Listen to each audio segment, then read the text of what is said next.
Assalamu alaikum dear friends. We were discussing in the previous videos about kinds of pronouns. Today we're going to discuss about another kind of pronouns which is called demonstrative pronouns. So today's topic for discussion, for learning and for talking on is demonstrative pronoun. आज हम demonstrative pronoun के बारे में बात कर रहे हैं क्योंकि हमारा पिछला टॉपिक था काइंड्स ऑफ प्रोनाउंस, प्रोनाउंस के अक़साम। प्रोनाउंस के अक़साम में से चंद अक़साम हम कर चुके हैं। आज का हमारा जो इन्वान है, आज हमारा काइंड्स ऑफ प्रोनाउंस में से जिस काइंड की हम बात कर रहे हैं उसे कहते हैं demonstrative pronoun. Demonstrative pronoun, what is demonstrative pronoun? So pronouns indicating the person or thing referred to. Pronoun ऐसे प्रोनाउन जो इंडिकेट करते हो एक पर्सन या थिंग को, पर्सन्स या थिंग्स को, प्लेसेस को, तो उन्हें हम डेमोन्स्ट्रेटिव प्रोनाउंस कहते हैं। डेमोन्स्ट्रेटिव प्रोनाउंस क्या है? This, these, that and those, इन्हें हम डेमोन्स्ट्रेटिव प्रोनाउन कहते हैं। दिस, ये, उर्दू में इसका माना है ये के लिए दिस यूज़ करते हैं वाहिद ए सिंगुलर, सिंगुलर की शक्ल में। जब हम सिंगुलर, हमारा मकसद सिंगुलर हो, हमारा मकसद सिंगुलर का इजहार करना हो, सो हम ये दिस यूज़ करेंगे, यानी कि ये कौन सा, ये वाहिद। दीज फॉर प्लूरल, दीज, ये, उसे उर्दू में तो दोनों को ये कहते हैं।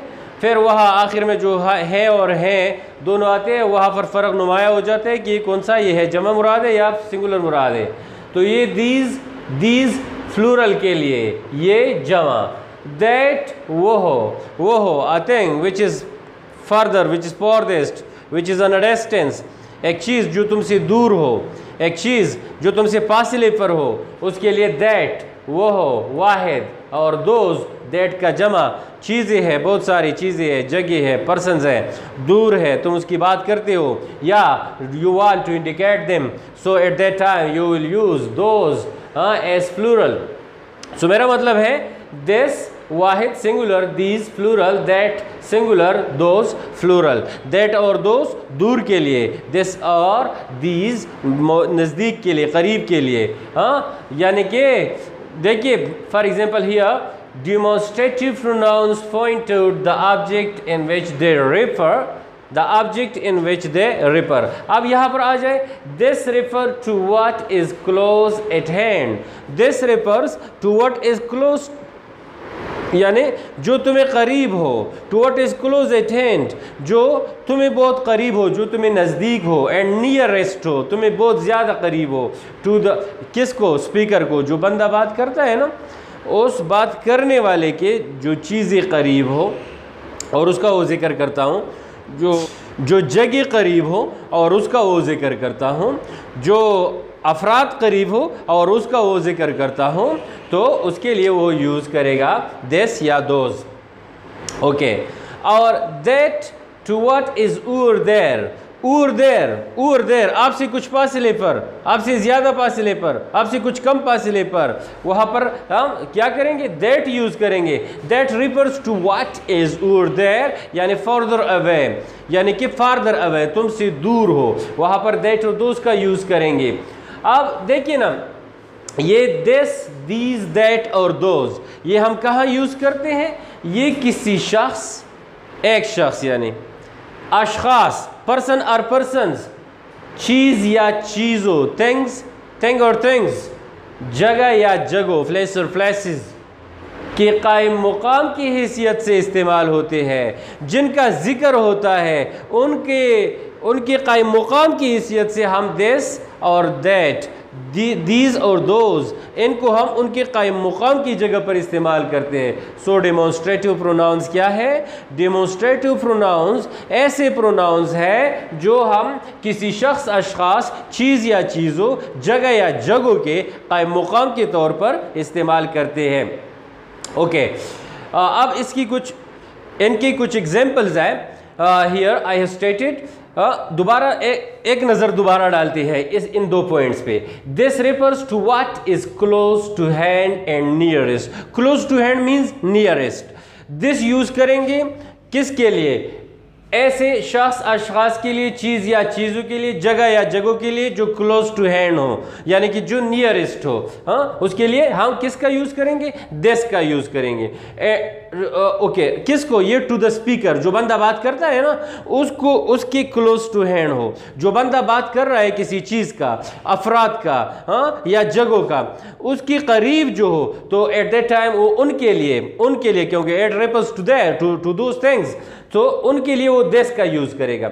अब ये स्पीकर जो है, जिन अफराद यानी अशखास या शख्स, चीज़ या चीज़ों, जगह या जगहों का जो ये फ़र्द, ये स्पीकर बात करता है, अगर वो उनसे दूर हो, so that refers to what is over there. What is over there? Over there means over there, ज़रा दूर, ज़रा फासले पर, यानी कि फार्दर अवे। इस बोलने वाले से, स्पीकर से कुछ फासले पर हो, दूर हो, तो उसके लिए वो फिर दैट से वो जिक्र करेगा। सो दैट और दिस और दैट, दीज और दोज, इनको हम डेमोन्स्ट्रेटिव प्रोनाउंस कहते हैं।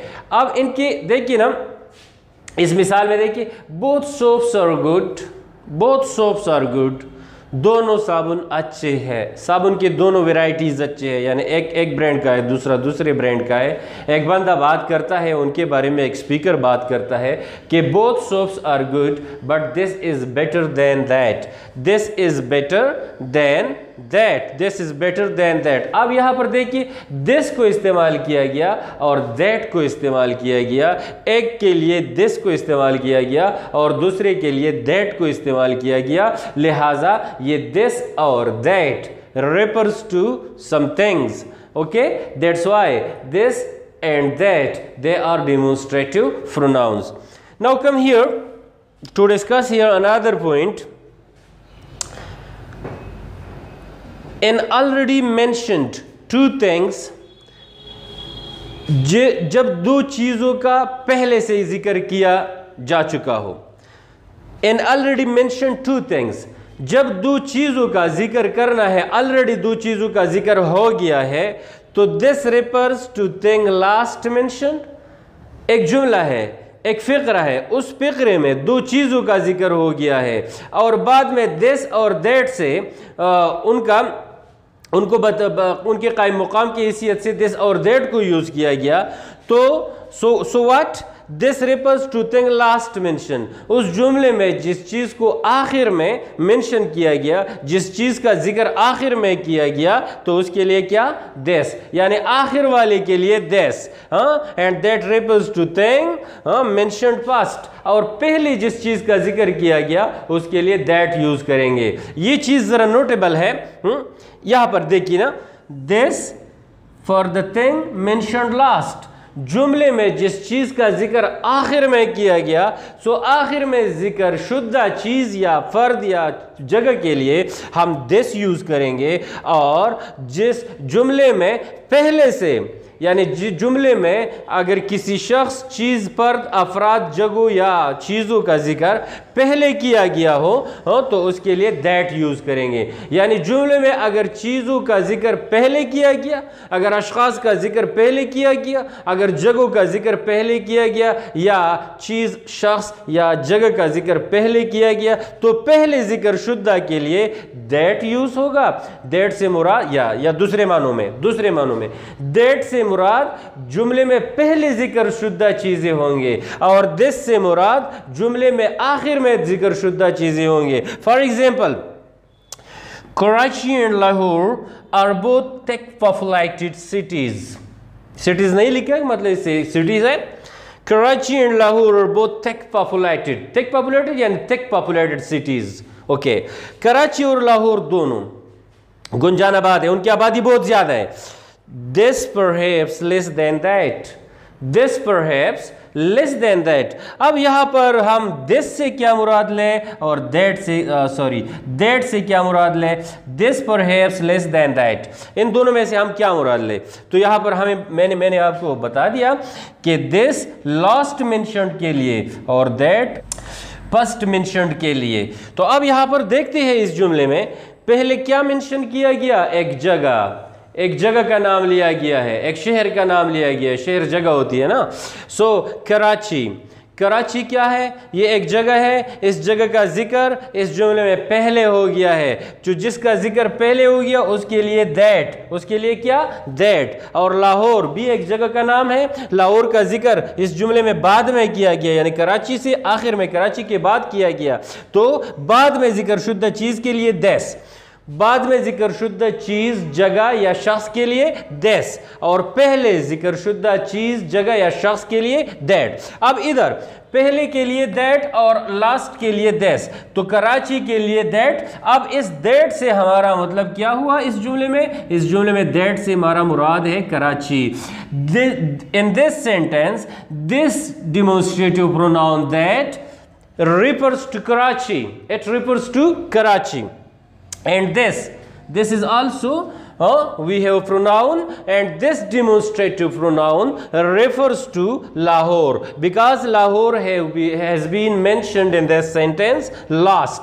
दोबारा सुनिए, in already mention two things, पहले से जब दो चीजों का जिक्र किया गया हो एक जुमले में तो वहां पर दिस रेफर्स टू थिंग, यानी कि इधर ये वाला this, and to thing last mentioned, that refers to thing mentioned first, और दैट किसका? दैट मेंशन करेगा उस चीज को जो पहले, और दिस मेंशन करेगा उस चीज को जो लास्ट में। और इस मिसाल से मैंने आपको बता दिया। अब ये दूसरा एक मिसाल है, sugar and molasses both are sweet, sugar and molasses both are sweet. यहां पर एक पहले जिक्र किया गया शुगर का और दूसरे नंबर पर जिक्र किया गया मोलाइसिस का। पहले नंबर पर जिक्र किया गया शुगर का, दूसरे नंबर पर जिक्र किया गया मोलाइसिस का, यानी कि चीनी और गुड़ दोनों स्वीट है। Sugar and molasses both are sweet, दोनों स्वीट होते हैं, दोनों मीठे होते हैं, दोनों मीठी चीजें हैं। But this perhaps less than that, speaker कहता है, जो बंदा बात करता है ना वो कहता है, but this perhaps less than that. अब इस दिस से हम क्या मुराद लें? शुगर या मोलाइसिस, और इस दैट से हम क्या मुराद लें? शुगर या मोलाइसिस। तो मैंने आपको आसान तरीका बता दिया कि दिस लास्ट मेंशन्ड के लिए और दैट फर्स्ट मेंशन्ड के लिए। तो यहां पर कौन सा चीज पहले मेंशन है? शुगर पहले मेंशन है। जब शुगर पहले मेंशन है तो दैट, ये दैट जो है ये किसके लिए आ गया? दैट आ गया हमारे साथ शुगर के लिए, शुगर के लिए इस दैट से मुराद ये this that refers to sugar, and ये वाला दिस जो है it refers to molasses. So मतलब ये हुआ कि जब जुमले में दो चीज़ों का जिक्र किया गया हो, जिस चीज़ का जिक्र पहले किया गया हो उसके लिए हम क्या यूज़ करेंगे? For the first we will use that, और जिस चीज़ का जिक्र बाद में किया गया हो तो उसके लिए we will use this. So, dear friends, demonstrative pronouns indicating the person or thing refer to, ये ऐसे pronouns है जो किसी चीज़ या किसी शख्स, चीज़ों या अशखास, जगह या जगहों को रिफर्स करते हैं, और वो क्या होते हैं? this, these, that, those। this वाहिद singular, these plural, that singular, and those plural. फिर ये किसी शख्स, खास चीज़ या चीज़ों, जगह या जगहों के कायम मुकाम की हैसियत से यूज़ होते हैं। इसका मतलब ये वाला जो ऊपर वाला जुमला है ना, प्रोनाउन इंडिकेटिंग द पर्सन और थिंग रेफर टू, उसका मतलब यही है। Demonstrative pronouns point out the object to which they refer. Demonstrative pronoun क्या होते हैं? They point out the object, उस ऑब्जेक्ट को पॉइंट आउट करते हैं, उसकी निशानदही करते हैं। टू विच दे रेफर, जिनके लिए वो रेफर किए गए हो। मतलब both soaps are good but this is better than that. अब दो सोप्स है, दोनों बेहतर है, लेकिन ये वाला उस वाले से बेहतर है। ये वाला फिर कंपैरिजन कर दिया, स्पीकर ने कंपैरिजन कर दिया कि ये वाला उस वाले से बेहतर है, तो ये वाला उस वाला, इधर फिर नीचे इस पर हमने काफी लंबा बहस कर दिया। तो दिस इस जुमले में क्या है? डेमोन्स्ट्रेटिव प्रोनाउन है। दैट इस जुमले में डेमोन्स्ट्रेटिव प्रोनाउन है because it refers to thing. Okay, this refers to what is close to hand and nearest to the speaker. This क्या रेफर करेगा? To those things, to those places and to those persons which are near to hand, यानी कि which are nearest, which are close to hand, which are nearest to the speaker, उसके लिए this और that refers to what is over there further away। that refer करेगा, यानी speaker that use करेगा दूर की चीज़ों के लिए, दूर के अशखास के लिए और दूर के मुकामात के लिए। Okay, for example this is better than that, ये वाला उस वाले से, this is better than that, ये वाला this is better than that. So this nearest to, close to hand, and that जो farther away, in a farthest way, in a distance। Okay, in already mention two things this अगर जुमले में या speaker दो चीज़ों का जिक्र करता हो और एक जुमले में स्पीकर ने दो चीज़ों का जिक्र किया हो, तो जब ऑलरेडी से मतलब पहले से जब किसी जुमले में दो चीज़ों का जिक्र किया जा चुका हो, at that time there refers to thing last mention. There से मतलब देयर क्या करेगा, आखिर में मेंशन की गई चीज़ को देयर रेफर करेगा, और that refers to thing first mention, और दैट जिस चीज का पहले जिक्र किया गया वो दैट मेंशन करेगा, रेफर करेगा। ओके, हाँ, फिर मैंने आपको मिसालें दे दी। बस ये वाला चीज बस जबरदस्त है इस पॉइंट के लिए, this for last and that for past, यानी this for last, this for thing और प्लेस और person mentioned last, and that for a thing or person or places mentioned past. Okay, Karachi and Lahore both are thick populated. This perhaps less than that. मैंने आपको बता दिया कि क्या इस देश से क्या मुराद हुआ, उस दैट से क्या मुराद हुआ। कराची का जिक्र पहले किया गया तो दैट से मतलब कराची, ओके, और लाहौर का जिक्र बाद में कर दिया गया तो दिस से मुराद, okay. Sugar and molasses both are sweet, यहाँ पर शुगर और मोलेसिस दो चीज़ों का मुआवजना किया गया, दो चीज़ों का जिक्र किया गया। जिस चीज़ को पहले मेंशन किया गया, एक मुकाम, दो मुकामात का जिक्र किया गया, एक मुकाम को पहले मेंशन किया गया, दूसरे को बाद में मेंशन किया गया। तो but this perhaps less than that, हाँ, यहाँ पर ये क्या है, तो दिस से मुराद क्या हुआ, दिस से मुराद मुकामात में दिस से मुराद, हाँ, कराची हुई या लाहौर, और दैट से मुराद कराची हुई या लाहौर। लास्ट में जिक्र किया गया हो उसके लिए दिस, और जिसका फर्स्ट में जिक्र किया गया हो उसके लिए दैट। अब इन दो चीज़ों में से शुगर एंड मोलेसिस, इनका एक कंपैरिजन किया गया। So sugar and molasses both are sweet, दोनों स्वीट है। एक पहले मेंशन हुआ और दूसरा चीज़ बाद में मेंशन हुआ, but this perhaps less than that, लेकिन शायद ये वाला उससे। तो यहां पर देखिए ना, दिस फॉर द लास्ट क्या है, मोलेसिस से मुराद यहां पर क्या हुआ, दिस। ये दिस मोलेसिस को इंडिकेट रेफर करता है और ये दैट शुगर को इंडिकेट रेफर करता है। वीडियो को बार बार सुनिए, देखिए और समझने की कोशिश कीजिए। Thank you very much for being with me.